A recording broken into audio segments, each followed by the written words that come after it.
Howdy, Immortalium here, and today I wanted to make a video that I've been meaning to make for a long while now. One of the most frequent questions that I'm asked is, I'm really interested in checking out Osamu Tezuka, but I don't know where to begin.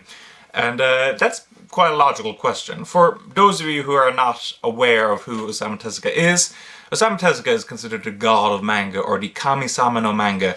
And even though, manga did exist before Tezuka, like a good 50 years, I believe, before Tezuka got involved in the industry, and Tezuka's influence on manga itself is probably like no other. Like, he introduced so much to, the medium of manga, the dynamic paneling, the large manga eyes, many different genres of storytelling, etc., etc. There's so much that he introduced that it's almost impossible to describe, his influence in, in a single video, or, several videos even.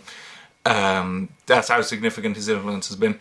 And because of that, actually, he has a very large catalogue of titles, and I guess that intimidates a lot of people. A lot of people look at his whole catalogue and they're kind of going, ugh, I'm not sure if I want to get involved, in reading so much. But the good news is that a lot of the series are actually pretty short. So, I thought I'd make a couple of recommendations based on people's preferences, etc., etc. So, to start off with, what I've been responding to those questions with, particularly the ones who, don't give any details besides the fact that, oh, they're interested in Tezuka, the ones that I'd recommend to them is, first of all, I'd recommend Mr. Adolf. Mr. Adolf, if you have not guessed from this cover, has to do with Adolf Hitler. It also has to do with two other Adolfs, Adolf Camille and Adolf Kaufmann.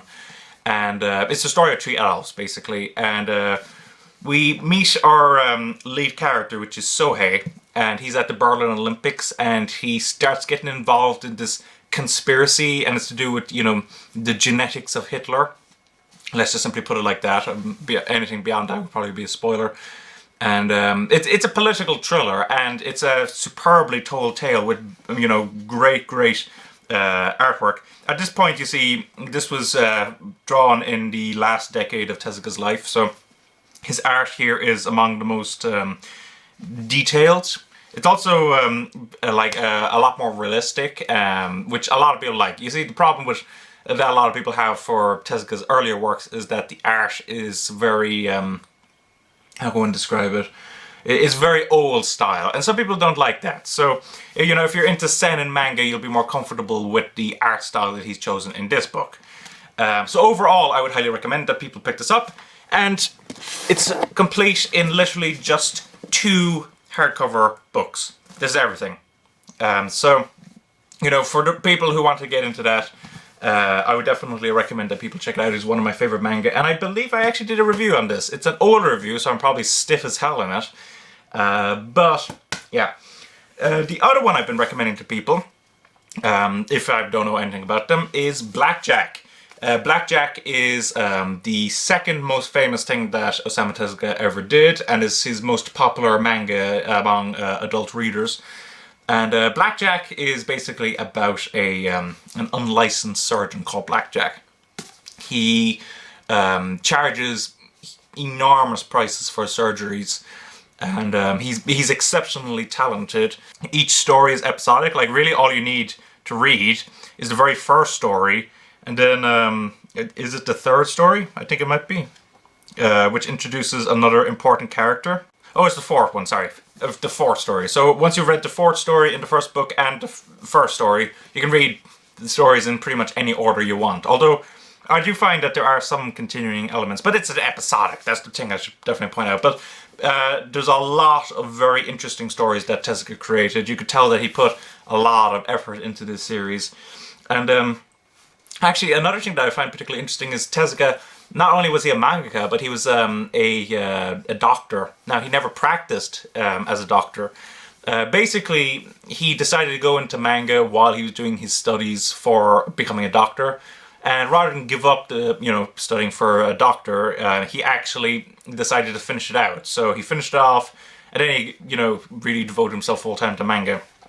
But that means that there are a lot of gruesome, kind of scenes, very accurate in, all the, surgeon aspects of it, It can be a little gory, I guess, and it's a little squeamish for some people, but it is a very good series.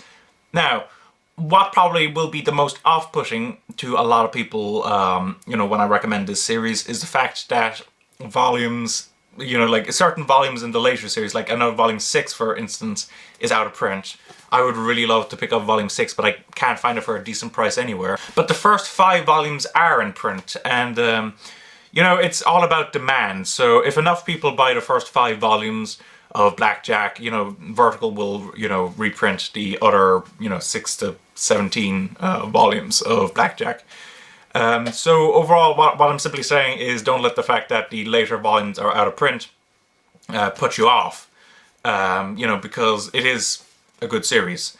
Yeah, so that's what I'm... So basically, if I don't know anything about you guys, the ones I'd recommend that you pick up and try are Mr. Adolf and Blackjack.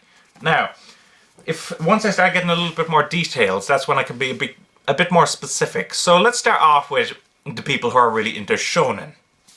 People who are mad into Naruto, Bleach, One Piece, Fairy Tail. What other shonens are there? I don't know. Those action shonens. The one that I'd recommend, you to start off with, and this is odd actually, because usually I wouldn't recommend this series with such confidence, and that is Dororo. Now, this is a big book, if you hadn't noticed. It's, It's like about 850 pages. It's a whopper. It's 4 volumes in one. And basically, the plot of the story is that our lead character, Hyakimaru, is a, he's kind of a wanderer, yeah. His father, when, Hyakimaru was born, actually before Hyakimaru was born, offered Hyakimaru's body to these 48 demons in order so that he may control the land. And when Hyakimaru was born, he was actually just this, all his body parts were missing, and he was just this little husk of a thing. Actually, you can kind of see from up here. And, they set him off adrift down the river. A doctor found him, though, and gave him, all these, fake body parts so that he'd look a bit more normal. But demons started harassing him, and, he had to set out on his own. But he became a very skilled swordsman, and each time he slays one of the demons that, his father gave a body part to, that body part actually grows back. So over the course of the story, we see him, gain some stuff back, like his arm, his eyes, I think is one, etc., etc. So my problem with this series in general is that I find it a bit repetitive. Just the fact that, it's kind of each story is Hyakimaru, cutting down the demons and then just moving on to the next one. And there isn't too much, like there are some interesting stories. Like there's one that, the one that sticks in my mind the most is it's kind of an allegory for North and South Korea, just on a more local scale. But in general, yeah, it all amounts down to, he's got to find the demon and cut him down. And, but it is still, a very nice looking series from an artistic perspective. And I know there's a lot of people out there who actually do like Dororo a lot more than I do. Some very well-respected people. So definitely I would recommend that if you're mad into shonen and you want to see kind of, the beginnings of, that whole kind of shonen action adventure thing, because, the earliest that most people think about is Dragon Ball, then Dororo would be the one that I'd recommend that you try out. Actually, the other thing I guess I should point out quickly is that it doesn't, it starts with him having already, cut down 10 demons, and then I think it ends after he's cut down, another 12 or something. So it's kind of in the middle of the story, which always kind of annoyed me. But anyway, yeah. So if you're mad into shonen, action, etc., try out Dororo. And what about if you're into shoujo? If you're a big shoujo fan and you're kind of thinking, well, there's probably nothing that Tezuka created that would interest me. There's one that I'd recommend to you is Princess Knight. Now, back when Tezuka created Princess Knight, shoujo manga was made primarily by men. And in fact, oddly enough, despite how significant Tezuka's influence has been on almost every genre, there's actually a group called the 49ers whose influence on shoujo manga is even greater than Tezuka's. But Tezuka, introduced a lot of concepts into the story of Princess Knight. So basically, if I had to describe the story of Princess Knight is basically, it actually starts out in heaven, and when a baby is going to be sent down to Earth, he's given a heart. Like, this can either be a boy heart or a girl heart, but there is this little trickster, I believe, is his name Tink? Yeah, Tink. And he puts both a boy heart and a girl heart into a baby. And, of course, that's a big problem. So God tells Tink that he must go down to Earth and take back the heart that the baby doesn't need. So, like, if the baby's born a girl, take back the boy heart. If the baby's born a boy, take back the girl heart. Now, the baby is actually a princess. And, part of royalty, I should say. And when the baby's born, he, there's a bit of a kind of a worry because the fact there's no proper heir. Only a prince can inherit the title of king. So they decide, to actually make her, pretend to be a prince.